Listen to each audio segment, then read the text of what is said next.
Red recently made some major changes to their lineup of cinema cameras. Before, there was 4 camera bodies and 4 different sensors. Now they're consolidating all of them down into 3 different options, and no longer are you going to have different variations of the body.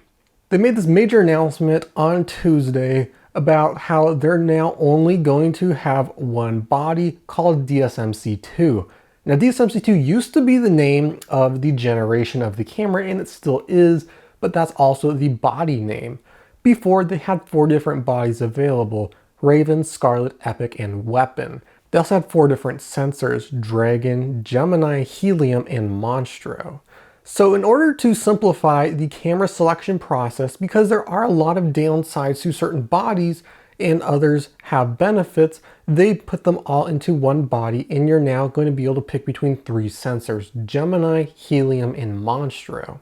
Back when you're able to pick between body options, there was downsides to certain ones. If I said I wanted a helium sensor, I could get that in an Epic or a Weapon. The Weapon allowed me to do higher frame rates in all of the resolutions, where Epic did not allow me to do that. So that's a downside to picking the Epic, is that you don't get to do as high frame rates. Now all of that guesswork is done, and all you have to do is say, I want a sensor that shoots 8K. Well, do you want VistaVision or do you just want a normal one? It's a lot simpler of a process, and all of the bodies now throughout all 3 of these cameras are going to be Weapon bodies. While not specifically called Weapon, they're based off of the Weapon bodies, because you can now shoot 8K at 60 frames per second on your camera, and you don't have to worry about getting an Epic that does not allow you to do that. Now, right now on Red's website, they look like they're still selling the Scarlet and the Raven. However, it doesn't allow you to do that. According to Red, they are going to continue selling these bodies with the original sensors in stores, so yeah, at resellers.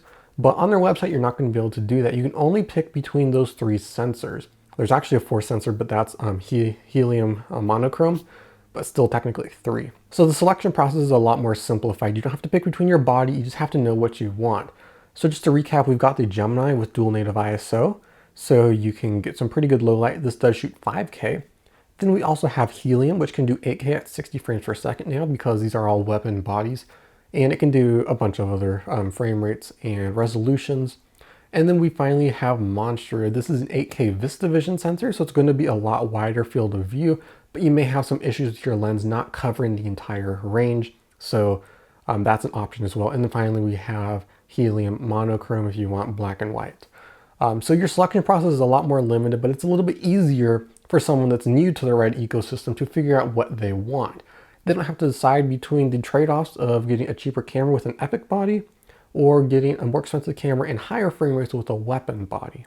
Speaking of pricing, the prices have gone down quite a bit. We're now at about $20,000 for an entry-level Red camera, which is the Gemini sensor. For about $5,000 more, $25,000, you can get the Helium, which is a price that you could really never get, especially for a Weapon body.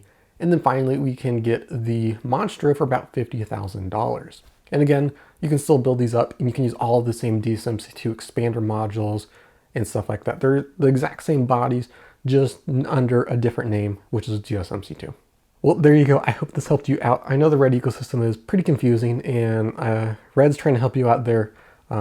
If you do have a current Red camera, you can trade that in for the most part, except for the Mysterium and the One and the Raven and your current Gemini. But you can trade all the other ones in, and you can get credit towards a new upgrade if you're interested in that. I'll leave links to everything that I talked about in the description below. If you have any questions, let me know. I'll do my best to answer them. If you like this video, leave a like and hit the subscribe button for more videos like this. This is Mark with iPhone Tech 128, and I'll see you in the next one.